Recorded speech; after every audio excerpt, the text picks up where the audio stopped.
কুমিল্লার ব্রাহ্মণপাড়ায় বাড়ির পাশে ডোবায় পড়ে জিহাদ ও রায়হান নামের দুই শিশুর মৃত্যু হয়েছে।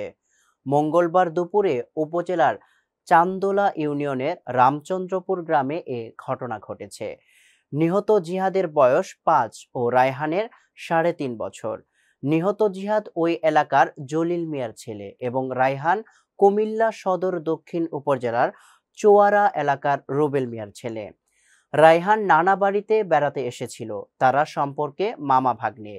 নিহতদের পরিবার সূত্রে জানা গেছে, জিহাদ ও রায়হান একসঙ্গে বাড়ির উঠোনে খেলা করছিল। কিছু সময় পর তাদের উঠোনে দেখতে না পেয়ে স্বজনরা বিভিন্ন জায়গায় খোঁজাখুঁজি করেন। খোঁজাখুঁজির এক পর্যায়ে বাড়ির পাশে সম্প্রতি মাটি কেটে তৈরি করা ডোবা বৃষ্টির জমা পানিতে তাদের খোঁজ করলে সেখানে অচেতন অবস্থায় পাওয়া যায়। পরে তাদের উদ্ধার করে ব্রাহ্মণপাড়া উপজেলা স্বাস্থ্য কমপ্লেক্সে নিয়ে গেলে কর্তব্যরত চিকিৎসক তাদের মৃত ঘোষণা করেন। এ ব্যাপারে ব্রাহ্মণপাড়া উপজেলা স্বাস্থ্য কমপ্লেক্সের জরুরি বিভাগের চিকিৎসক ডাক্তার ফাহমিদা ইসলাম বলেন, পানিতে পড়া দুই শিশুকে মৃত অবস্থায় হাসপাতালে নিয়ে এসেছে স্বজনরা। তাদের মরদেহ স্বজনদের কাছে হস্তান্তর করা হয়েছে।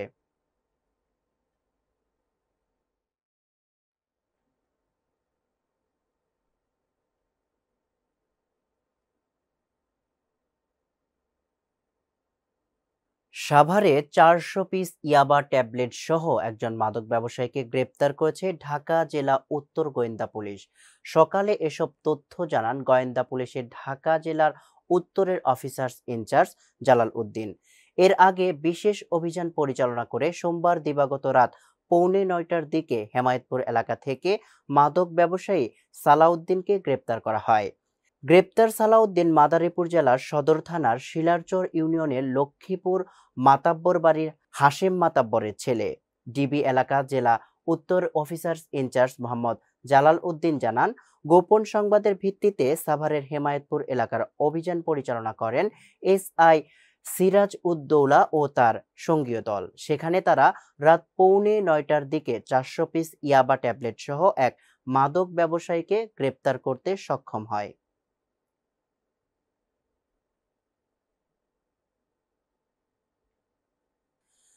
নড়াইলের কালিয়ায় জেলা বিএনপির সভাপতি বিশ্বাস জাহাঙ্গীর আলম এর বিরুদ্ধে ষড়যন্ত্র ও কালিয়া উপজেলা ছাত্রদল কার্যালয় ভাঙচুরের প্রতিবাদে সংবাদ সম্মেলন করেছে বিএনপির সহযোগী অঙ্গ সংগঠনের নেতৃবৃন্দ।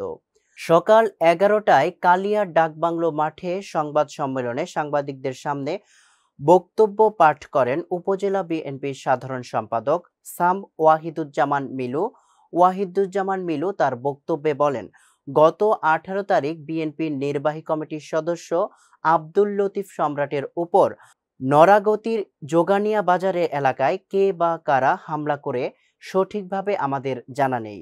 ফেসবুকের মাধ্যমে আমরা জানতে পেরেছি বিএনপি নেতা আব্দুল লতিফ সম্রাটের উপর আক্রমণ হয়েছে। কিন্তু ওই দিন সন্ধ্যায় তার পক্ষ থেকে কালিয়া প্রেস ক্লাবে কালিয়া পৌর বিএনপির সাধারণ সম্পাদক সেলিম রেজা ইউসুফ সংবাদ সম্মেলনে জেলা বিএনপির সভাপতি বিশ্বাস জাহাঙ্গীর আলমের বিরুদ্ধে ষড়যন্ত্রমূলক বক্তব্য দিয়েছেন, যাহা সঠিক নয়। মূলত 17 মে খুলনা তারুণ্যের সমাবেশ থেকে ফিরে জেলা বিএনপির সভাপতি বিশ্বাস জাহাঙ্গীর আলম ঢাকায় অবস্থান নেন এবং পরবর্তীতে ব্যবসায়িক কাজে 18 মে তিনি দেশের বাহিরে চলে যান। কিন্তু 18 মে সন্ধ্যায় সংবাদ সম্মেলনে আব্দুল লতিফ সম্রাটের উপর হামলার দায়ভার উদ্দেশ্যপ্রণোদিতভাবে চাপানো হয়েছে, যেটা আদৌ সঠিক নয়। এছাড়া সংবাদ সম্মেলন শেষে কালিয়া উপজেলা ছাত্র দলের কার্যালয় ভাঙচুর করে একটি মহল। আমরা এর তীব্র নিন্দা ও প্রতিবাদ জানাই। সংবাদ সম্মেলনে আরো উপস্থিত ছিলেন কালিয়া পৌর বিএনপির সভাপতি শেখ সেলিম হোসেন, সহসভাপতি মনিরুল ইসলাম, সাবেক সদস্য সচিব শেখ মনিরুজ্জামান মনা, জেলা বিএনপির সাবেক যুগ্ম সাধারণ সম্পাদক রোজাই রাব্বি কামাল, জেলা যুবদলের সিনিয়র সভাপতি ও কালিয়া পৌর বিএনপির সিনিয়র সাধারণ সম্পাদক শেখ শিহাব উদ্দিন, উপজেলা যুবদলের সদস্য সচিব সাদ্দার আর্মস্ট্রং, ছাত্রদলের আহ্বায়ক শম রাকিবুজ্জামান পাপ্পু, সদস্য সচিব সরদার তরিকুল ইসলাম, কালিয়া পৌর বিএনপির সহসভাপতি মোল্লা জুয়েল রানা, কালিয়াবাজার বণিক সমিতির সভাপতি শেখ জাহাঙ্গীর আলম, উপজেলা বিএনপি ও সহযোগী অঙ্গ সংগঠনের বিভিন্ন পর্যায়ের নেতৃবৃন্দ। আক্রোশমূলক বা ব্যক্তিকে উদ্দেশ্য করে যে বক্তব্য, সেই বক্তব্যের প্রতিবাদ করতেছি। আমি কোনো ব্যক্তির বিরুদ্ধে এখানে কোনো বক্তব্য নাই, ব্যক্তির বিরুদ্ধে কোনো অভিযোগ আমার নাই। দিনভর বৃষ্টিতে রংপুর নগরীতে দেখা দিয়েছে জলাবদ্ধতা। ড্রেনেজ ব্যবস্থা না থাকায় ও অপরিকল্পিত নগরী গড়ে ওঠায় সামান্য বৃষ্টিতেই দেখা দেয় এ ধরনের জলাবদ্ধতা। এতে চরম দুর্ভোগে পড়েছে সাধারণ মানুষ। আর ব্যাহত হচ্ছে শিক্ষা কার্যক্রম। রংপুর নগরের অন্যতম গুরুত্বপূর্ণ এলাকাগুলি এখন বিষাক্ত পানির স্রোতে পরিণত হয়েছে। এদিকে রংপুর আবহাওয়া অফিস গত ২৪ ঘন্টায় ১৪১ মিলিমিটার বৃষ্টিপাত রেকর্ড করে ও আরও কয়েকদিন এমন আবহাওয়া থাকবে বলে জানিয়েছেন আবহাওয়াবিদ মোস্তাফিজুর রহমান, ভারপ্রাপ্ত কর্মকর্তা, আবহাওয়া অফিস রংপুর। দুর্গন্ধযুক্ত পানি আর দুর্ঘটনার ভয়ে আতঙ্কিত স্থানীয়রা দ্রুত কার্যকর উদ্যোগের দাবি জানিয়েছেন নগরবাসী।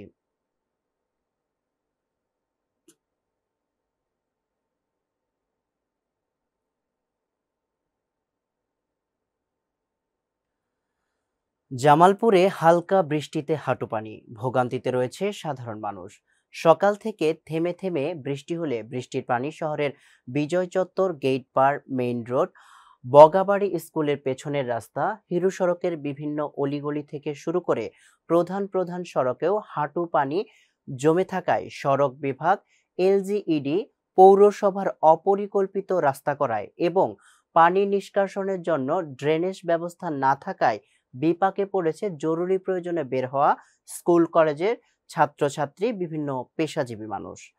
কয়েকজন পথচারী জানান, এই সড়ক দিয়ে মেলান্দহ মাদারগঞ্জ যাতায়াত করে মানুষ। সামান্য বৃষ্টিতেই সড়ক পানিতে তলিয়ে যায়। ভাঙা সড়কে রিক্সা, অটো, ভ্যান উল্টে অনেকেই দুর্ঘটনার শিকার হয়েছে। তাই দ্রুত রাস্তাটি সংস্কারের দাবি জানান। পানি নিষ্কাশনের ব্যবস্থা না থাকায় পৌর শহরের বিভিন্ন অলিতে গলিতে বৃষ্টির পানি জমে যাতায়াতের অসুবিধায় পড়েছে স্থানীয় লোকজন। শহরের উন্নত ড্রেনেজ ব্যবস্থা না থাকায় পানি আটকে থাকে রাস্তায়।